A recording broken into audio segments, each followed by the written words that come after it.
It's good. Again, his dad underestimated the amount of this insane man. Like he survived. We good? All right. Holding up. Welcome, everybody. We're going to get started once again in our series, Stories of Grace. And this week we have Matt Pelland. How many of you know Matt Pelland? Do you guys know Matt? Not everybody here. And we'll have a lot of, they kind of work their way in as we go. That's kind of how we apparently do it at this church for Sunday school. Especially if I go late for my sermon, they want their fellowship time, so that's good. So why don't I open with a word of prayer, and then we'll just start with some basic questions about family, what you do, and how long you've been at the church, stuff like that to get us started. Lord, thank you for this time to meet with Matt. And Lord, he's a great blessing to me. And we've shared close fellowship in a life group together. And I know, Lord, that this stuff is real to him. I know that his walk with you is real. And I know that he trusts you and believes in you in a way that's very, very personal. So we each have a story, and Matt has his. You've given it to him, and I think it's meant to be used. We're witnesses. We bear witness to what God has done. And so just bless him, Lord, today, and give us clarity of thought as we discuss his story. We pray these things in Jesus' name. Amen. Some people have wondered, how do you choose who you're going to do these stories with? And it's kind of interesting, but apart from some opinions, I don't have an endless amount of time in my life. So some of them are people that I have already heard their story, and it's easy for me to kind of draw it out when I've already met with them. Some I meet for new membership interviews. And I did ask the staff to be on alert. We've moved through 3 or 4 of the staff members so far. So I have been able to meet with some to kind of work through their story a little bit. But yeah, this will be fun. I don't know if I'll do this each summer. But Matt, I know from our life group, I know some of his story, and he shared his story recently for a men's group meeting. And so I got to hear it again. And I'll just tell you that every time I hear Matt talk, just the way that he talks about the Lord, and I feel like you almost go back to the time when you're talking about him. It's like you're there and you remember what you felt. And I think that's good for other people to hear, but I think it's good for you too. You forget things, don't you, really fast? Yeah. All the goodness that God has provided in your life, for sure. So it's good to go back. All right. Well, let's jump in with just the basics. Matt, where are you from? And tell us about your immediate family here. And then when did you come to Walnut Hill? I'm from Antioch, Illinois, and I have 4 kids and my wife, and we've lived here for 16 years, and I work for the school district. I'm the technology director, so I've been here 16 years, and yeah, Yeah, and you've got I've been at church for 16 years. you've been at church too, Yeah, 16 so years. I've been born here and moved here. So, Yeah. yeah. Oh, so his oldest boy, well, actually, you got a girl first. Why don't you give the names and what they're up to, quick? That's Isaac. He's 17, and he's a senior in high school. And that's Niall. He's 15, and he's a sophomore. And then I have a 20-year-old who's going to UW Milwaukee, and I have a 10-year-old who is going to go to CCS this year. So. Okay, nice. And my wife Tracy. And Tracy is a nurse. Yep. Is she working? I don't know. Is she working full time now or part time? Just part-time. Part-time. Like 30 hours a week.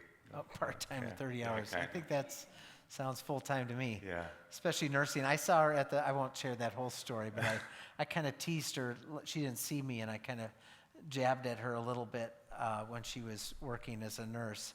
And I could see that little jab about, kind of her, something about her, well, I sure hope you'll, something kind of rushing her a little bit. Right. And Oh, when you were in the ER, you're talking? Yeah, yeah. It probably That was wasn't naughty. That was really naughty, She didn't man. know it was He me. was really. He She thinks said, that was funny. okay, I'll That say was, it. She said something about, I think, oh, we'll get to you guys really soon. You know, I had a wrestler, one of my wrestlers on the team had his, what did he do? He broke his collarbone, so he was all hunched over in pain. She said, well, be right with you guys. She was so nice. And I said, well, I sure hope so. Or something like that. And, you know, you could tell it kind of hurt. And she didn't even look up at me. And so I was like, Tracy, it's me. I'm just kidding. throwing And, jabs. That was so a yeah, low one, man. we talked about was that below the afterwards. belt. But apparently there is some real deal stress that's expressed to medical Right. staff. I can't imagine doing that. But You were poking the bear, man. yeah, right in the- yeah, that was a bad idea. So, all right. So you grew up in Antioch, Illinois. Yeah, Northern Illinois, Yep. and you had. I'm remembering. Did you have two brothers? Or, you know, you have one I brother. have two Two I'm brothers. the youngest. Yep. You're the I have, youngest? we're all 3 years apart. I'm 51. They're 55 and like 58. something like Okay, nice. And when you grew up, you know, I think one of your tracks, your themes in your life is, well, God gave you a big body.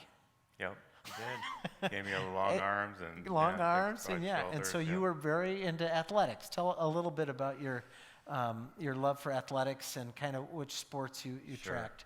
Well, I pretty much played football, basketball, baseball, golf, whatever it may be. But I fell in love with basketball for sure, and that was kind of my passion because I had probably the most success with it. So yeah, I grew up just playing athletics all the time. Yeah. You know, that's what we did. Now, remind us again, or tell everybody about your family faith background. Where was? Sure. We just went to church on Sundays, the Lutheran church.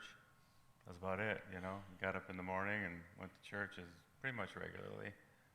But And there was you- really no follow Okay. up after that, really, you know.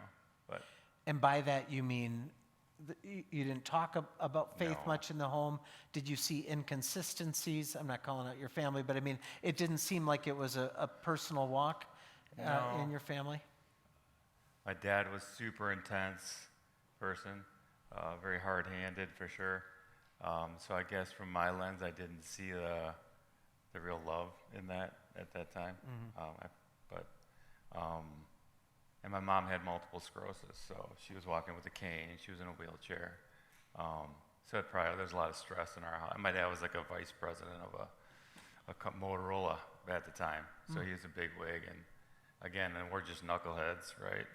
Being teenagers and right doing Yeah. our thing. And so I don't know if I saw a ton of love, but I guess if you look back, there's just a lot of stress really in that home. So Yeah.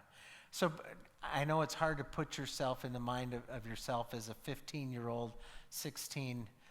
You went to church maybe more when you were younger than in your teen years. Did they finally give up on forcing you? confirmation, I don't know what age After was that? confirmation, We did the confirmation 8th, thing. 9th grade usually. Yeah, and then I don't think there was much more after that because we probably were pretty resistant, perhaps, you know, and maybe we just wore them down. I have no idea, but I don't remember. Yeah, We can all identify with yeah, that. you get it, right? Wearing This down is like, for- you guys always want to go to church, right? You know, so it's all good. Such good boys Yeah, today. I just had the secret here now, sauce. I yeah. figured it out. Right, No. right. So Anyway. try to put yourself in your mind at 15, 16. You've gone through confirmation. You understand the basic idea of there is a God and that He sent His Son. Something about dying for sins. You knew you gathered some theology. Sure. What was your relationship with those truths? What were you thinking about them, if you can remember what you thought in those years? I don't remember a whole lot, to be honest with you. I remember it was like rogue remembering of things, and it wasn't really a personalized like relationship at all. But one thing I did have is my grandpa was a strong Christian man, and my grandma, and so there's a lot of love coming from that side, right? Like a boatload of love coming from there. Like that was the best place to be, right? My house was intense. My grandparents' house was just love, right? And they went to church and they lived it, right? And I think that helped as I was conditioning as I was growing. Like I felt that, and I feel like that was part of who I was, because it was actually the first person I let know when I became a Christian. I told my grandpa, I'm like, I was just going to ask, Yeah, did they man. live long enough to oh, see your new father? yeah, right. It was Wow. amazing, because they were just all about love. So I did have a strong, like, my mom's side of the family was really super strong Christian, just really living it, just Yeah. love, So a big part of your story is that you, God's will and His ways were not something that you were Not great. drawn to, Nah. and maybe share a little bit about. We all have rebellion. We all have BC days, our days Sure, before man. Christ. Did it tie more in with athletics and kind of the party scene, or where would you say, we're heading towards life change, but where would you say you were at in kind of the blindness of your own path? Meaning before college, you mean? Yeah. I was just living like any high school teenage kid, kind of. I think I was a nice person, and I think I had like good something there, some kind of base of understanding, but I wasn't following God at all. I'm doing a little bit of drinking and hanging out with friends and cursing and not living an upright life for sure. So, but I didn't do a lot of bad things, but does that matter, right? I don't know. Yeah, I can remember very distinctly that my dad kind of just let me go by then. He kind of just, I think by the third knucklehead that came through, he was wore out. But he definitely let me know when he wasn't happy with me. You know what I'm saying? Yeah. So, yeah. All right. So maybe you would say your trajectory was not Godward, No. but hadn't really played that out as far as you would in your life. But I do feel like my grandpa had a great base. And I don't remember you talking about your grandpa. I didn't this talk is about good, like man. this. He was a rock star. I man. love that. Like, Is he a you great ever big? wished some days you could just resurrect somebody again and just talk to them? Because like when he died, I was at college and doing my college thing, so I didn't have as much of a connection with him. But man, like that guy was amazing. Wow. Was he a great big guy like you too? No. No. Actually, that's on my dad's side of the family. There's some big people there. Oh, so it was your mom's Well, dad my mom that was you're- tall, but my mom was 5'10". Yeah, but Yeah. but it's your mom's dad that you were so close to? Yes. Nice. Okay. So you were deciding on schools and athletics. Did that Yeah. play a big? How did you end up choosing Sure. where you went to school? Good question. Not that that's a relevant issue to your No, life now. Well, and the thing is, I was kind of on my, Just saying. right. It's like They're traveling every week to find Isaac where his we're on the best Isaac school tour. for football. And talk about like God, just God's like just there, man. Like He's got this thing. I can see God's footprint through His life now. It's pretty cool. You don't see it at first, but you pray for certain things. Sorry, I'm kind of sidetracking. Love it. But I just see God's handiwork, man. I'm like, we're just going to trust and we're going to be faithful, and then we watch God work, and it's so cool. And I hope that these knuckleheads can see through that. I mean, seriously, Now we man. got a new round of knuckleheads. Huh? Yeah, and I say knuckleheads in a loving way, for Yeah, sure. right. So what was the question anyway? Well, about your path to ending up where you did your schooling. Oh, but I was a pretty good high school basketball player, but I had terrible grades, so that doesn't always line up. So I got into stout, Yeah. Okay. Anyway, I just knew somebody up there, and they talked to the coach, and the coach is different, right? There was no social media, there was nothing like that. yeah. There was letters, right? Like physical letters, like Wow. a dial-up phone, Anyway. And I just knew a guy up there, traveled up there, loved the coach and the culture, and and I love the Northwoods because I have a cabin up that way.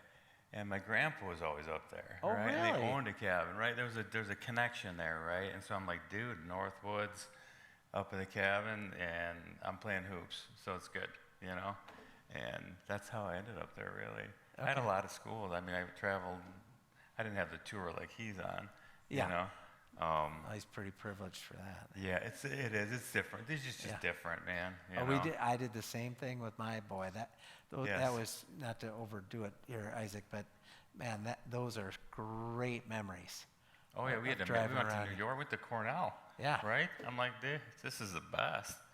You play football, that's fine. I'm gonna check this place out. You know, it's kind of fun. So. You should have been here, first service, like right up I here. know.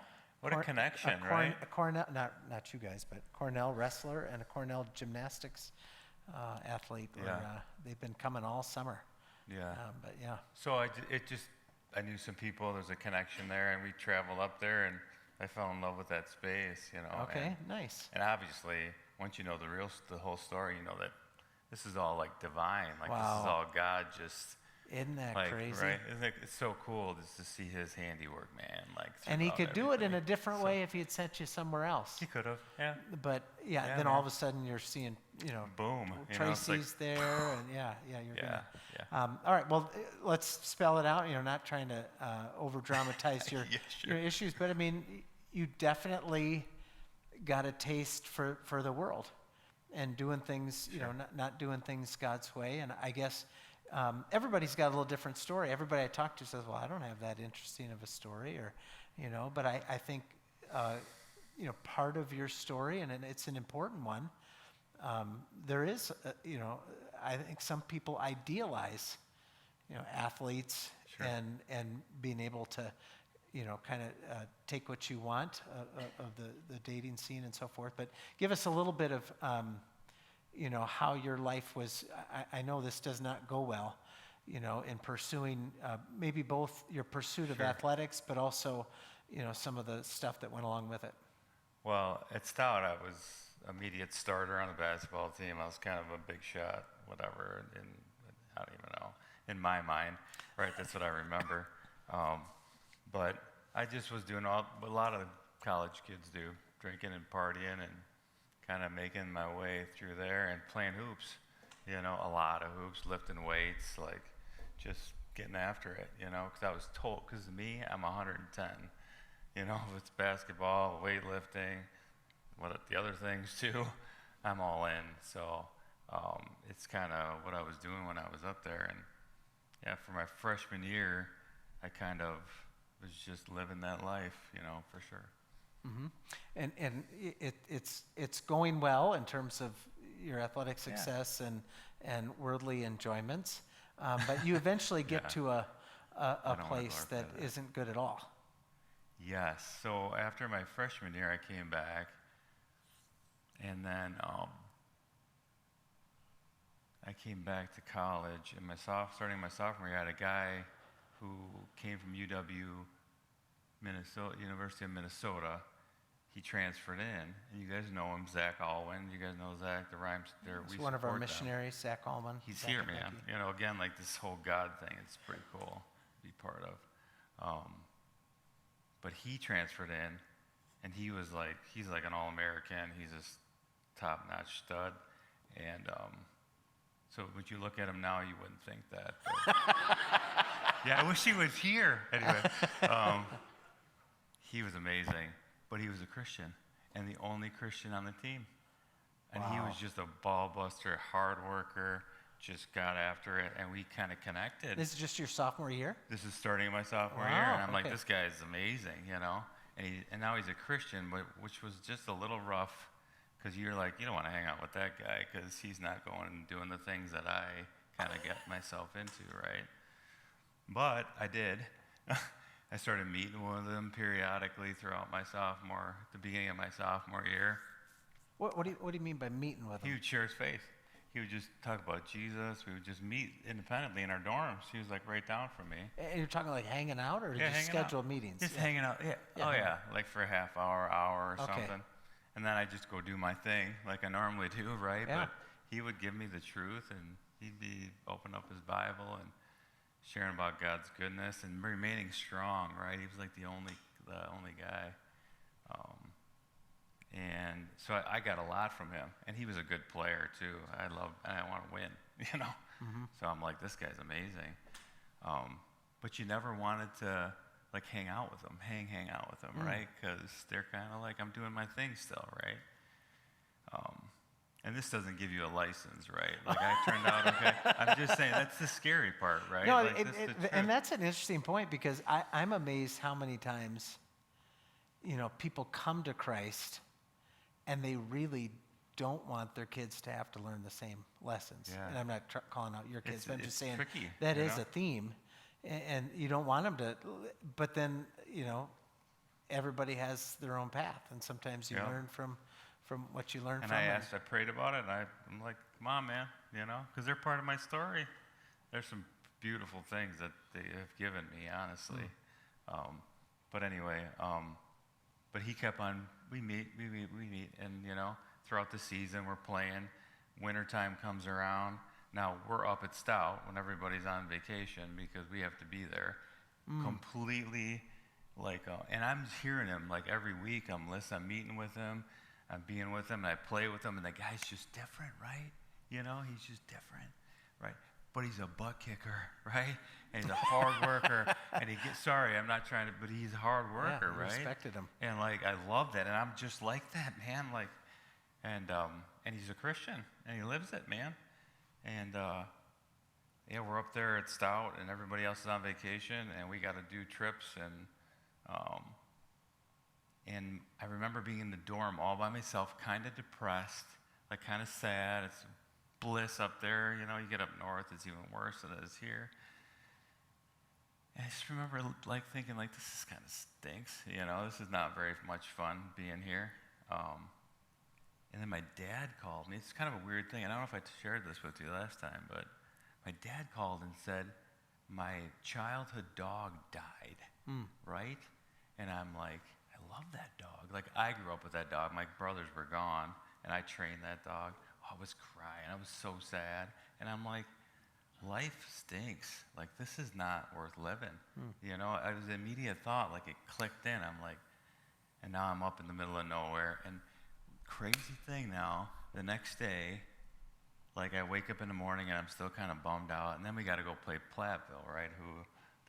Bo Ryan, they've won this national championship. And was he coaching at that time? That's kind of depressing. And so he was coaching at that time for Platteville? Yeah. He wanted me. I'm just kidding. Anyway, we're on our way the next day on a bus now. Now we're leaving Menominee to come down to Platteville to play Platteville, and we're going to stay in Madison at the Fairfield Inn on the highway, right? And I'm bummed out. I'm like, my dog died. Everything's kind of coming together. I've had this Christian encounter with my friend. I'm getting, and I'm like, I thought that I had the world by the, and I don't.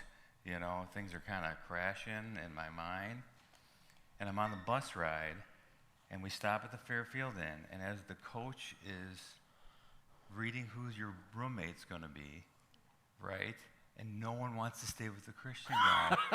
I'm just saying, man. And then I'm rooming with the Christian guy, right?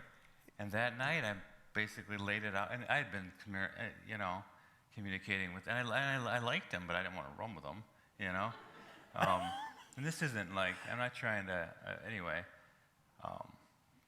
That's but I roomed with him that night. This is a night after I thought life was at the worst, and man, and God said, I got this, right? I got this, right?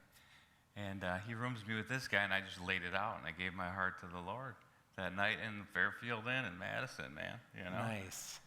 Anyway, so that was kind of my but it's all about people laying groundwork, man, the whole way, along the way. You know what I'm saying? And then God saying, now, here we go, right? It's on, right? That's amazing. So did you, looking back, do you think you even knew what you committed to? I mean, did you identify yourself as a Christian immediately? Yeah, dude, because I'm wow. As you can tell, I'm pretty animated, and I'm but I didn't know what I was talking about, really, at the time. But I remember waking up that morning, and I'm normally kind of cursed and kind of, not the nicest guy, and just kind of a kid, right? and I couldn't swear. I couldn't like, I did. It was so weird. It was like just and everybody was weird looking at it. I just remember everything was like pounding in my head. Like everything looked so different. Like God, blinders were lifted, right? You know, it's like we know. It's kind of an amazing deal. I remember sitting at the breakfast table, and everybody's like wondering why Matt's not like saying anything or being a knucklehead, right? Because I was just like in another, you know, God had lifted the blinders, man, and I'm like, boom, it was on. So was there, well, first of all, I got to ask, is that when you called, around then, you called your grandpa, or would have been a little bit? Oh, yeah, totally. And then he sent me this little plaque. I can't remember what it said, and I still have it. But anyway, yeah, I did. That's amazing. And then I basically, and another guy that I was, actually when I was in high school, I had another guy, Rob Gillespie. See, again, stuff just comes to you. Yeah. I can't remember anything of any value usually. Like any 80s song I can remember, but not important things. But I called him too. He was a pastor at a church that I just played basketball at. You know, back in high school. Like I just went there to play hoops with. And he gave us a little bit of a devotion and we played basketball. But I called him too, and he was really jacked up, excited about that. So you're identifying yourself as a Christian. You know you made a life-changing decision there. Was there any plan, or what was your discipleship plan? Oh, now I go to church. Now I start to meet with this campus club. What was the? Now I'm remembering some things. Was there any immediate, like, did Zach say, okay, now you got to do this, or? No, he didn't. He was just like, just giving me, he was just living it, right? And he's like, I could look at his life and see he wasn't swearing, he wasn't drinking, he wasn't sleeping around, he wasn't, you know, doing all that stuff. And I started to, like, kind of gauge on what I had to do. But the problem really lied in the fact that I was a pretty intense basketball player. And I probably wouldn't look like a Christian if you saw me on the court. And now I have this conflict, right? I have this intensity that I can't, like, ball up, you know? So it was really a challenge for me. And then you're feeling like the world's lied to you, right? Forever. You know, it's this whole balance between trying to, and now I have to live a Christian life and still be a good athlete, still be able to play with that intensity. So it was really a challenge once that happened, for sure. So did you start to grow? I mean, did you start to, like? Well, then I met with him weekly, and now we got into God's word, you know. And I wasn't afraid to tell guys on the bus, man, you know, not at all, you know, because we would be in long bus rides. What else do you do? You know, and so we'd be talking and chatting, and you know, and I'm just like, they're like, how do you know you're a Christian? I'm like, look what he did in my life, is what I said. Nice. You know, I can sophomore remember. Year of college? Zach, I mean, if you ever see the guy, yeah, sophomore. I'm just like on fire, man. You know, like I can see Jesus like there, you know, and I can feel his presence like in my life, and it was amazing, man. Wow. You know, it was super sweet. And would you say, you know, I know we all have inconsistencies, but was it a process where the Lord worked on some of those areas that had been, you know, Sure. It was a dramatic change for sure, but you know, what was the change? You said, okay, I couldn't swear anymore. Drinking. You know, some of that stuff. But did some of it take a while to feel convicted of? Yeah, because I still like bounced back in and out. I mean, I still kind of lived in it, but I had a conscience now, right? And I'm like, well, maybe I shouldn't do that. You know what I'm saying? Instead of like just, you know, full-fledged. So, sorry, my noises. But the thing is, God was pounding in my head now, you know? Like I had some conscience, but it wasn't perfect for sure. Yeah. There was some struggle back and forth, obviously. Did you go home on at Stout? Did you stay and work there in the summer, or did you go home? That summer I came home. Well, what and then was my friends that are like, man, like, dude, what's up with you? Were you nervous about going back to your hometown, that you were somehow gonna, you know, have a hard time breaking that news to everybody that you're different? And no, because after the basketball season, Zach and I would go hand out tracts in downtown Minneapolis, or downtown Wausau. Okay, you were all in. Totally, man. And that's amazing. It was a pretty dramatic change. And again, though, I was still bouncing in and out of. You know, I mean. I call them inconsistencies. Yeah, totally. It was, but I still had certainly a more bent towards like living a godly life for sure. Yeah. You know, and I do have and I never make glorify the way I used to be because I have so many. It's like I tell my kids, I have so many things that I regret that I did. And then they said, we were talking in the car on the way back from our Boundary Waters trip yesterday, and they said, Dad, what about all that partying? Do you remember all that fun stuff? And I'm like, I remember nothing fun. I just remember regret. Wow. You know, like I did that to that person. I said that, right? I did those things, right? And I know God forgives me, but I still did it. You know what I'm saying? So those are the kind of things that, but God was churning and working for sure at that time. I think that's interesting because I think we do sometimes talk about our sin, and it is kind of, the whole knucklehead, thing where you do kind of see it as I was dumb and stupid and it was funny, kind of like you somehow mix that in there, and you don't, until you've, like I shared in communion that one week, until you have that experience where you're like, Jesus did that for me. Yeah, man. He took that on the cross. When you actually can't just say those words, but you feel them. Right. Then you look back at the stuff that you did, and it's not quite as, funny. And there's always something about looking at the folly. We call it folly. Sure. There's something funny about it. But for you, that was you had some spiritual battles, but you had a dramatic, real deal, clear conversion that could not be denied. And you were charting a different course and had to work through some things to. Sure. Oh, yeah, and we still do, right? I mean, Yeah. we're work in progress. Right. My halo is not shiny all the time, so. All right. Well, I like this year thing, and we'll keep moving through college. But your junior, senior years were successful athletic years and a lot of positive growth. Zach was still there. He was same age as you, or roughly? Yeah, and Zach took a little turn, too, he had a little struggle there because he was really walking the straight and narrow. But overall, it was good. It was a good way to finish. I loved where I went to college. I mean, why wouldn't I, man? I found the Lord, and I had good experience there and a good coach and overall it was just a top-notch experience. I can't say that I was a better player after my conversion because it really felt like I had to hone in my energy and I didn't have a lot of mentorship to really assist with those kinds of, right?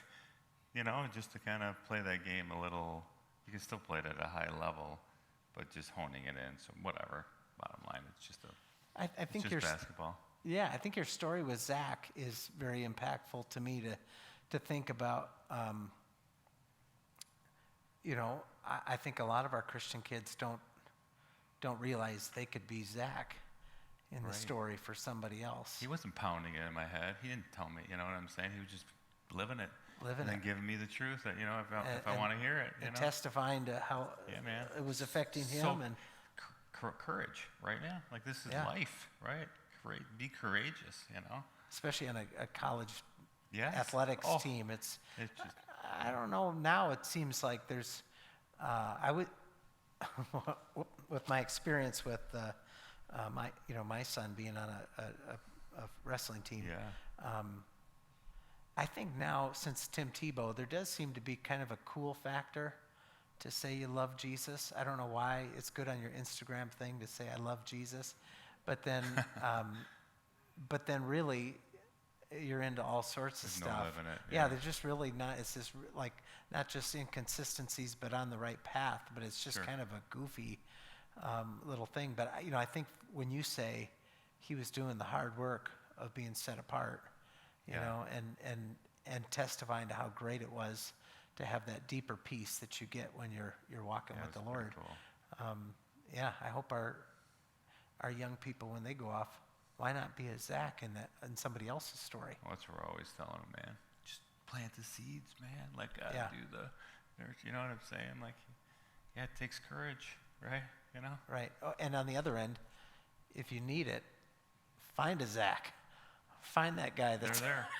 They're there. Pray about it, man. Right? The Lord God has been, okay. Yeah. I'm kind of praying for a Zach on the UNI campus. Yeah, totally. And my son's, he's doing well, but he could use that kind of Oh, I had a mentor. someone I had a on nurture. fire, loves Jesus. That's what my Cornell folks, the couple of athletes that were here for service, they said, this is our last week here, and just love those two. They're just so cool. Yeah. But their family, her family, owns a house in the Dells in Oh, Barrington, yeah, yeah, yeah. Barrington, Illinois, but also a house up here. So they just come up on the weekends. And they're at church. And they're coming to church. So that's what I said. Okay, I finally need to hear your quick testimonies. Nice. But both of them found Jesus later. She was senior in high school, but she said, "Yeah, I'd always kind of been in the church, but I'd never been around people that like really loved Jesus and like talked about it." And Right. she started growing. And then same thing. He went to college, and man, he had kind of a faith background, kind of like what you were describing.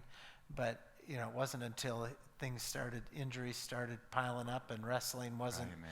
all he had. And then actually his brother was in the FCA, and he also was a Cornell athlete.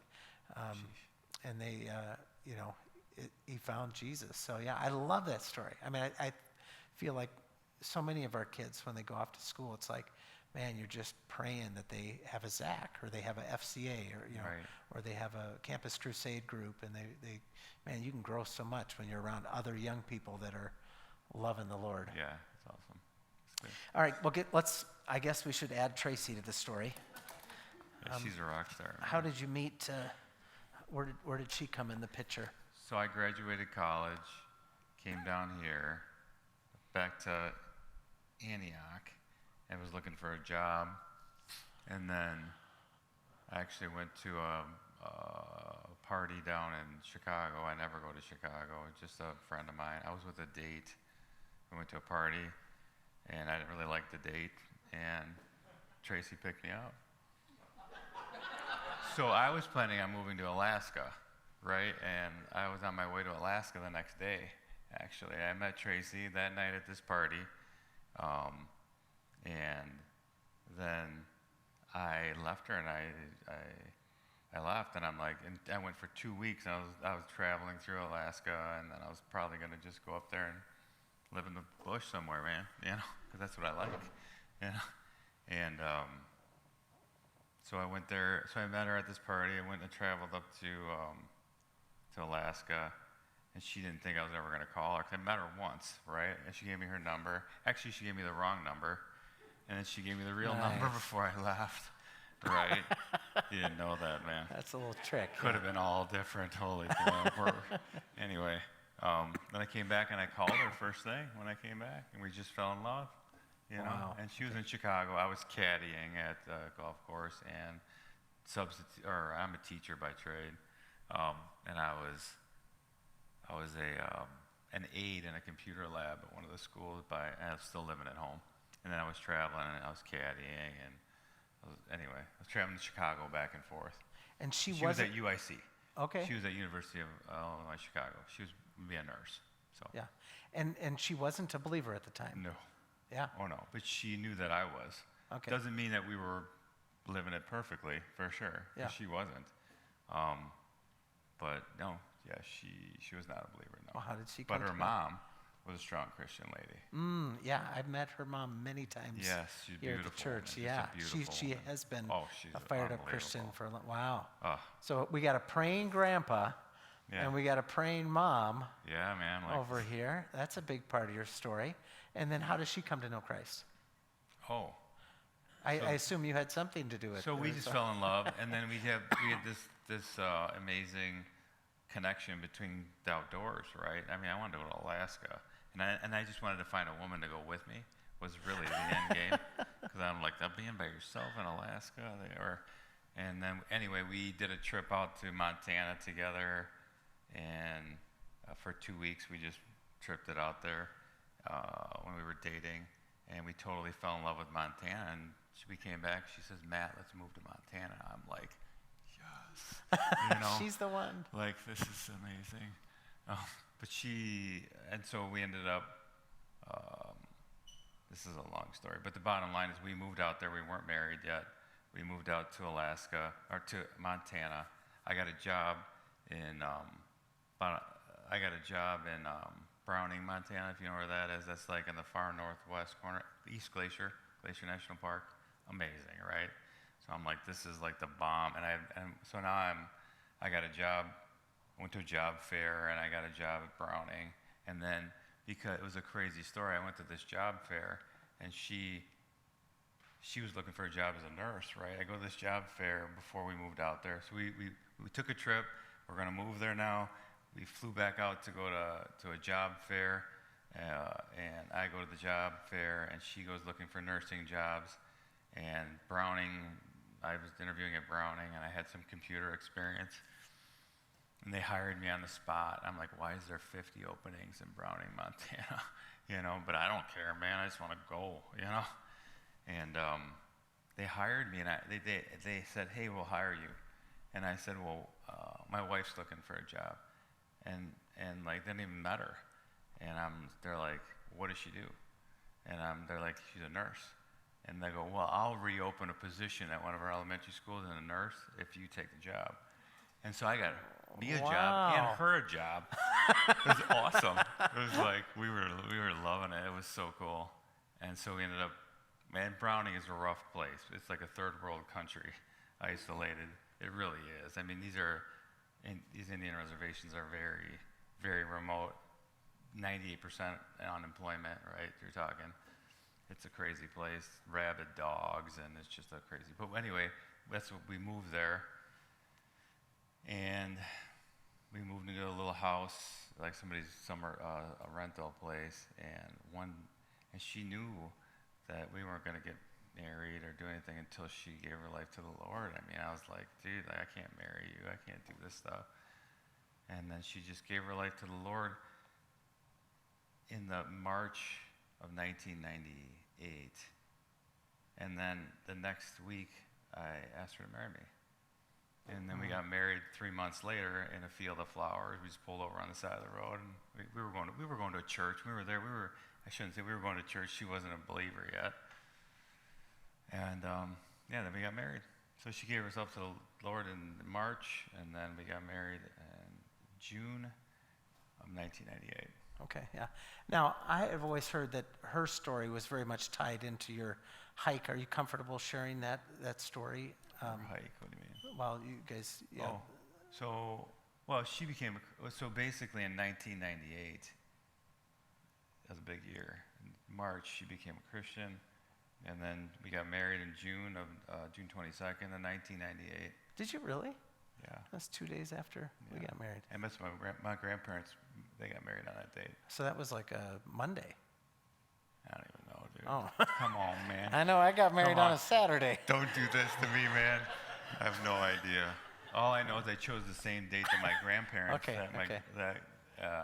And we invited a few people up there. We pulled off on the side of the road in a big field of flowers overlooking the mountains. And our pastor of our church in Browning married us.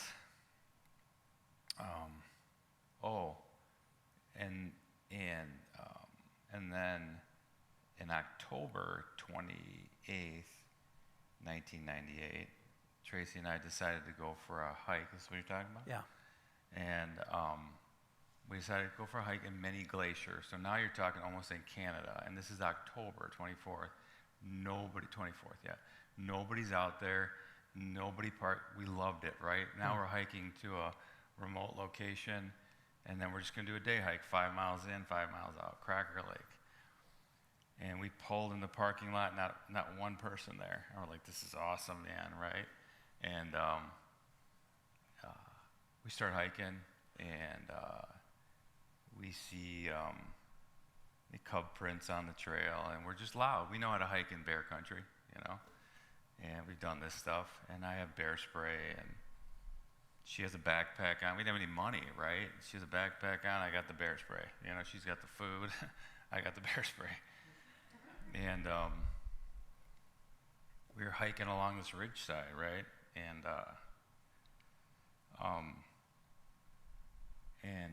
we're being loud, right? And super loud. And she's always hikes in front of me, right? Because she keeps good pace. And we're hiking on this ridge side, and we see a 400-pound grizzly bear, right? And that thing flipped around, man. It was 100 yards from us, flipped around and started chasing after us, right? We're like 4 miles in the middle of nowhere. There's not a soul to be seen. And it basically, because the stream's down here, we're on a ridge side. I go down on the ridge side, and it basically grabbed Tracy, grabbed her leg, ran into her, grabbed her thigh like this, boom, hit her thigh. I started screaming, running downhill to get the bear's attention. It chased me downhill, right? Yeah, you didn't know you were getting yourself into this. But God's good. And it chased me into a brush, right? And it's laying on top of me, right? And I unload a whole can of bear spray, and I'm screaming, just screaming, run, run, run, which you shouldn't do, but whatever. I unload a whole can of bear spray in that bear's face, pepper spray, and Tracy's now running back up the trail where we came from. The bear peels off of me, runs after her, right? Tackles her. Now this is where it gets kind of crazy. This is where God really is the hero in the story, right? Because I know enough to know that you don't run back after her, because you're going to end up both dead or maimed or whatever. And so I'm running for help. I'm going for help now. Now I'm like in frantic mode, right? I'm in a stream trying to get back to the trail. Tracy's here with his bear. And I left her, right? I left her to go get help and didn't know what else to do. But I was praying the whole time. I just remember praying and screaming like my head off. There's nobody. You're talking in the middle of nowhere.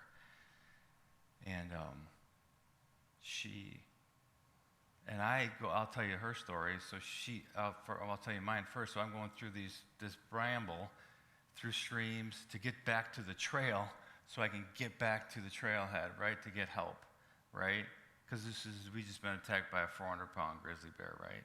And I got a big hole in my leg like this, so I'm tourniqueting, which is nothing, right, really. And I tourniqueted up because its flesh is falling out. It's got, and anyway, I ripped my shirt. I tourniquet this thing up. I get off the trail, right, and there's one couple there. And I started screaming, help, help. And they got in their car, and they were leaving because they thought it was a psycho, right? Because my pants are shredded like they'd been through a shredder. I'm bleeding all over. I'm just a mess, right? And I'm like, no, I'm not a psycho, right? Like, seriously. And then they put me in their car. They take me to a caretaker's place this is like The Shining, right? And now we're in a caretaker's place, and I'm like, dude, I just left my wife, right? Like, seriously, man? And Tracy, is having, her experience is that bear tackled her, right? And she had a backpack on, thank God, right? Because she just had stitches all down her side. I mean, they're black bear, man. A grizzly bear, they could rip your face off in an instant, right? Tackled her, rolled her over, and she just rolled back into a ball. I mean, we know enough, right? You play dead, right? Black bear, grizzly bears, you play dead, right? And then rolled her over the other side. She rolled back into a ball, protecting her neck, right? And who knows, time standing still, right? You have no idea how long this time could have been. And then the bear laid on her, put all of its weight on her, right?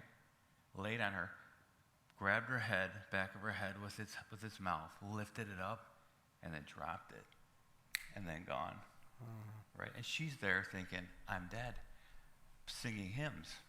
She's singing hymns because she's like, I just got married, I just became a Christian, right? I'm going to die because our friend, Craig Dahl, just got eaten alive, got eaten alive by a grizzly bear and a cub like a month earlier. So this is like, and they don't eat you, they eat you slowly, right? They're not like a mountain lion. Mountain lion will kill you, right? A black bear or a grizzly bear will just eat you. So she's thinking she's dying, right? And then that bear was gone, right? And then I don't know how long she laid there for, but she laid there, and it's okay. I was getting into this story. Anyway, and she's a thinker. I'm a spaz, right? And she basically, I'm frantic, right? Like, this is wrong. And she went down. She didn't know if I was dead or alive either, right? Because this all happened so fast. She goes down to where she thinks I went through the trees, and she saw my footprint in the water, right? And she squats down to go pee, right? Because she's thinking, and flesh falls out of her side, right? And she's like, "Now I got issues, right?" And no, it's not, but she has aspirin in her stuff, or whatever. She has, and she has a Coke. And so she's thinking, like, I gotta hydrate myself. And then she takes that same route. She gets all figured out, and her back's all bleeding, and she's just a mess. And she hikes back out on the trail, and it just so happened, then I'm at this caretaker's house. These people who got me go back up to the trailhead, and Tracy comes off the trailhead, and you're talking, man, like, just imagine she died, right? Like, I'm like, anyway, I am so like, because I was no hero, man, right? Because God's the hero in the story. Amen. If you look at the story, like, so what I like to do is, And I think if you you've look at it from struggled with even wanting to, like, feeling like you needed to be, and you still have felt of course, like you like, who wouldn't, wanted right? to be the in hero. the world's Yeah. eyes, they're like heroic. No, heroic, we would have both been dead, right? Or completely maimed, right? No, because God was in the story, Amen. right? And he said, "No, Matt, just keep praying to me and just do what I'm directing you." Like, he protected and directed me, us. And so what's crazy about that is, like, when that bear bit her thigh, it didn't rip it out. It tunneled a hole in it. Like, she had a hole through her thigh, right? Like, so I see all these things, and that bear was right on top of me. I mean, I can see its face right here, and I was spraying it. It could have swiped my face off, which happens very much, ripped their face off, right? I mean, just deface you, right? But that didn't happen. And then we're alive, right? With really minor injuries, right? At the end of the day, but there's still trauma, right? And now she has to deal with the fact that we have to put this in God's hands, right? God's going to be the glue here, because our pastor's wife came over and said, "This might end your marriage. This could either end your marriage or make it stronger," right? And it's made it stronger, you know? Like, thank God for Tracy's courage to do that, you know? I mean, that's courageous, right? But anyway, that's kind of that's one of our, like, pinnacle points. I don't want anybody else to have to deal with that, but, you know, it's one of those things we've had to kind of, you know, really hand to God, man, right? Just be faithful, right? Yeah. Trust me, it's okay. We're going to get through this. So anyway. I appreciate you sharing that, Matt. And I know, you know, a lot of people are excited to hear that story, but they don't catch the trauma. It's deeply in intimate. it. Yeah. Too. Oh, I can't even imagine. And I've heard, you know, in the way that she's shared it, that it was, you know, you guys were off to a bit of a rocky start. You know, your relationship and kind of getting married on the run. Your faith really being the prominent one in the relationship, and her kind of riding on the tails a little bit. You know, of I got to, you know. But it sounded like that was when it was really clear to her that, you know, this is why I became a Christian. Yeah. Life or death. Yes. This is it, man. I'm done like that. Right. She was ready to die, and she believed that she was in Christ. So that was 98.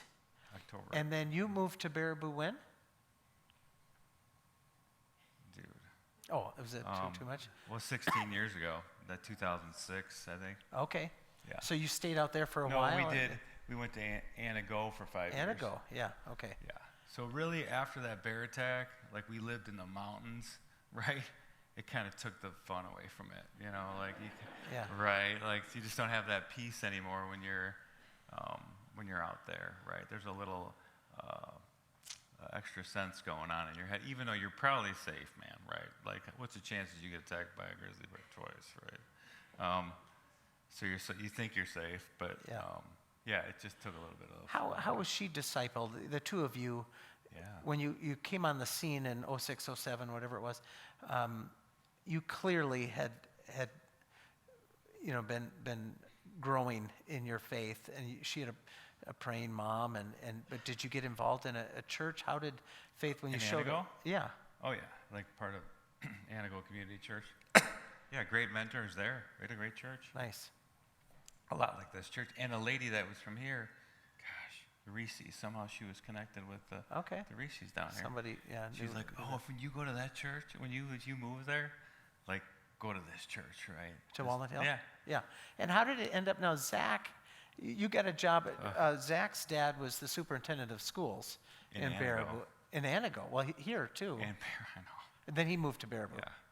Yeah, so Zach's dad kind of hired me in Anago, kind of just basically, I didn't get a whole lot of interviews, man, and that was that. Listen, this guy is He's eccentric, amazing man. at what he does. He's really underselling himself.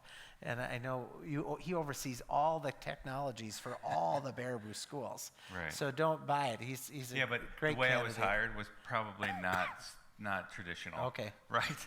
So I came in with like, people were like, who's this guy? Now he's my boss. You know, it's like, meh. I'm like, I'm just 26 years old. I got all guns firing, man. Like, let her fly. Yeah.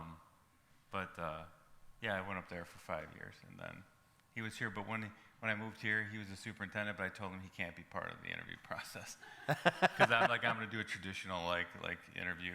Let's Okay, just go when for you it, man. came Like, to let's just Baraboo. stay out of that, man.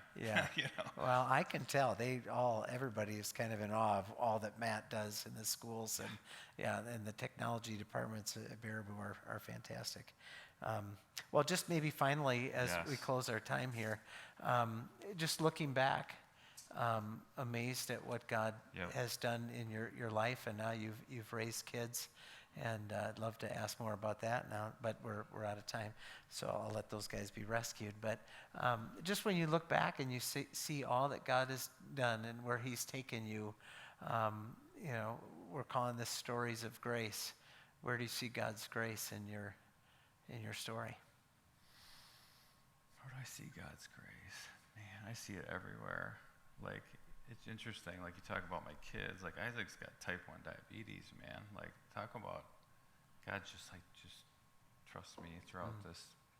And Niall, he's from a rural village in Africa, right? I met his mom, Like, these are just big things that God has just directed, right? But as far as grace goes, man, I didn't even think of that. Well, I guess I'm just saying, you talk about it. Man, He's got everything under does. control. He's been working from the beginning to Right. the end, and he's got you right where He wants you. Right. You joined the elder board. Yeah, I was like, well, because this is Joshua 1:9. Have I not commanded you, be strong and courageous? Do not be afraid, right? Do not be discouraged. For the Lord God goes with you wherever I go. How can I not? Like, Yeah. how can I not charge into these trials and these Challenges. great challenges in life without when I got the God of the universe, man, like on my side, right? Yeah. So I'm probably not answering your question. Yeah, I love but, it. Yeah. I just feel like God's just been paramount in guiding, directing, protecting, shepherding, and yeah, His grace is everywhere, man. Like, dude, just chill. I got this thing, And He's shown me a lot of grace because I've had a lot of learning to do, man. Kids are rough, Yeah. They are. But I have a lot to learning to do along And the your way. final child had special needs. Yeah, high Is that needs okay to kiddo, say? Yeah. and that could be one that could be in our home for a long, long time. Yeah. Kind of changes the dynamics of your Oh, home. and she's been an amazing story here at the church. Yeah, she's but, a high yeah. needs kiddo, but He keeps presenting you challenges, my man, and you keep facing them by faith. You're not done. oh yeah, and it's not perfect for sure. Yeah. You haven't seen all. I'm telling you that you haven't seen all the other stuff that we have to deal with. We all know that, but we're not done. And All right, God well- wants us to continually just be courageous as we go through our life, and He's got our back, is what I would say. He's got my back. Amen. Amen. Matt's always been a guy. We were in a life group together. 3-4 years probably. Yep. Yeah. That And was with the Griffins and all that kind of yeah. stuff back Oh then. yeah. That It was a super good fun. group. A really good That group. was great.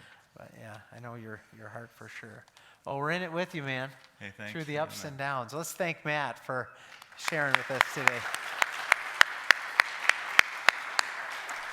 Let's close with a word of prayer. Lord, thank you for the journey that Matt's been on, and I thank you for how that message can reach people that maybe I can't reach. People that think that this world has so much to offer, and Matt was kind of living that dream and recognized that it was hollow. And when he was in his real point of need, Jesus was presented. I think for the story of Zach Allman and all that he's been through and is continuing to minister to this area and to many others. And just thank you for Matt, for his zeal, for the clarity with which he can testify to God's goodness in his life, and just be with him and Tracy as they continue to raise their kids and face whatever comes around the next corner. But they know they're going to hit it full of faith and trust in you. Bless the Pelland family. We thank you for them in Jesus' name. Amen. All right, thanks, man. You did great.